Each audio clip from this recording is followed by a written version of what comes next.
Hey Holly Hill, it's time for the second training video for the month of October. This time last week we talked about an overview of all the challenges and inviting you to come to the Mission Control training night. And for all of those of you who were there, I'm so glad that you were there. It was a great time. But this week we're talking about our equipping mission. That is the very first challenge,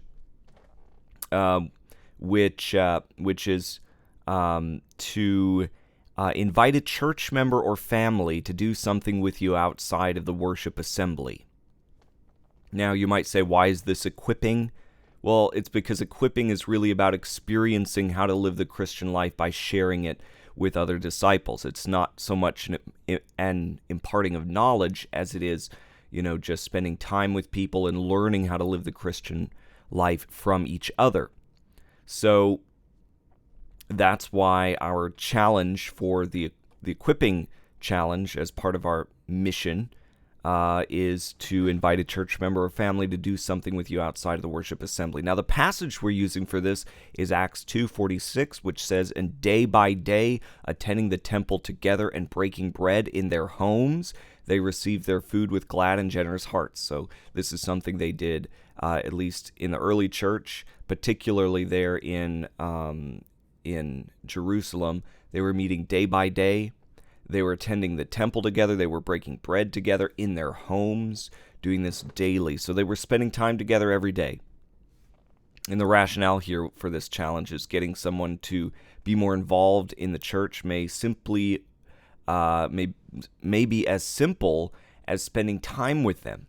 Many church members feel disconnected, and just simply knowing that someone cares about them enough to want to spend time with them could be a game changer.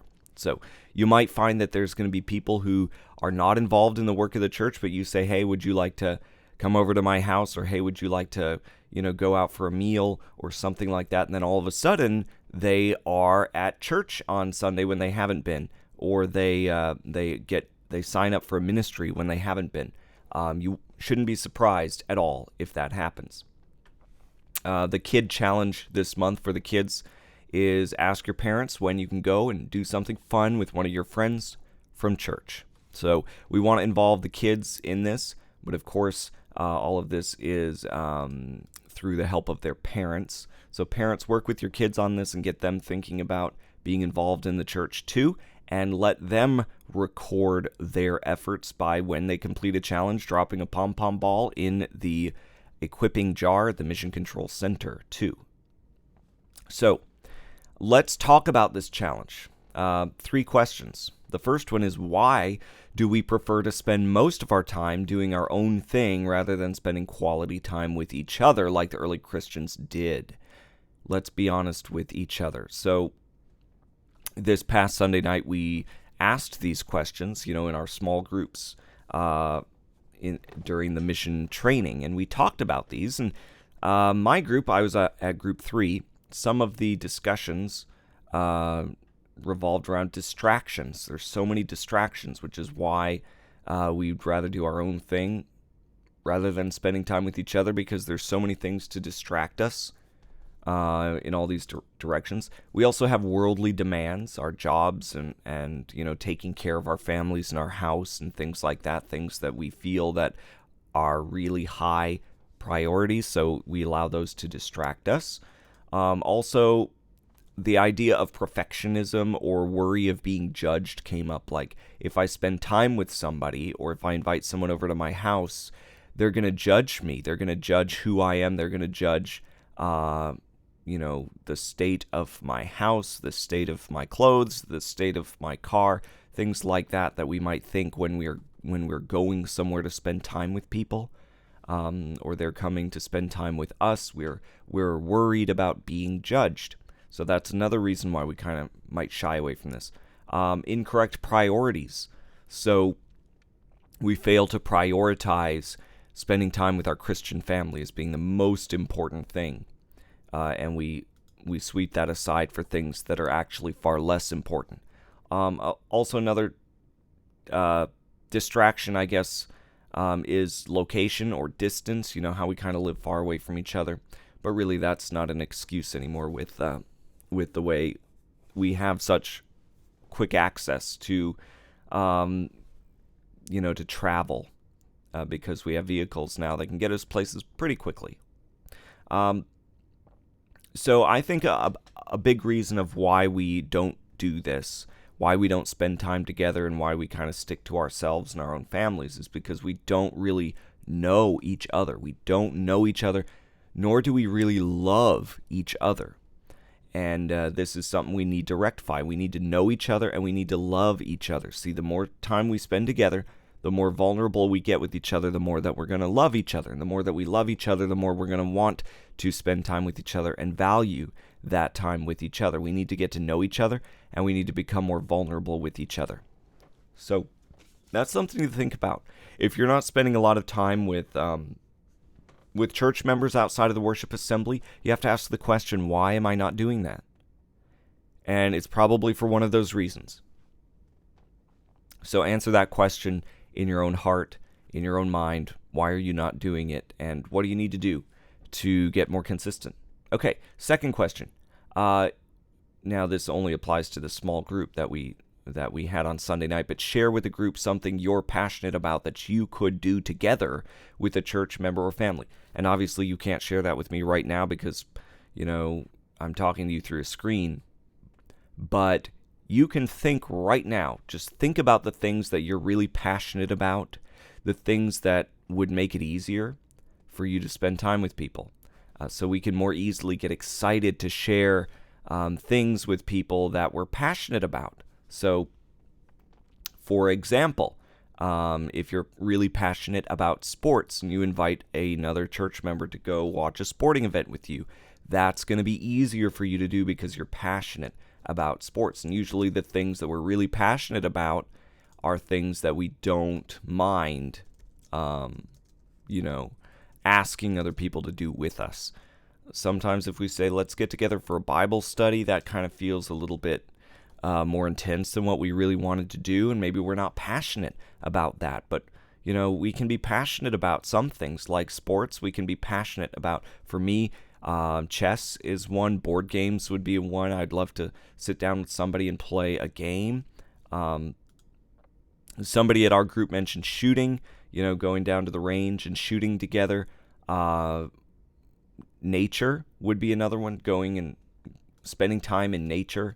Also volunteering, inviting somebody to go volunteer with you. So these are just some ideas. What are you passionate about that you could do with somebody and use that passion to make it a little bit easier for you to spend time together? Now, the third question was this: how can we build the habit of spending time together as a church family and grow to love and value that time?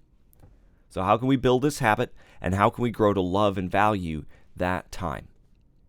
It's pretty simple. It's a matter of priorities. So we can begin to prioritize fellowship activity over other activities. Another thing is we need to get to know each other. We need to talk to each other more. We need to get more vulnerable with each other and begin to talk to them about who you really are rather than just the surface level small talk that we normally do on Sunday. We need to get to know each other better. It'll help us to value that time with each other. Another one is we need to make an effort. Somebody at our table, at our group Sunday night said, if it's important, we'll do it. If it's really valuable to us and if we think this is something we should be doing, we're going to do it because we find time for the things that we value and the things that we want to do. We find time for those things. So if this is important to us, we will do it. Another person talked about having a meal together at a regular time and on a regular basis. So making it a habit, essentially. So setting aside time, making it a habit, and saying this is what we're going to do, this is what we do, and we do it at this time on this day. So making it a habit to spend time together. Also, another person at our group said, just get over ourselves. We're not the be-all and end-all of everything, and our time is not more valuable than other people's time. And so who are we to think that we shouldn't be spending time with people when really our time is no more valuable than theirs? And in fact, we need to value other people over ourselves and their needs and their desires over our own. So we need to get over ourselves and just begin to be less selfish about our time. And then the last one is be vulnerable.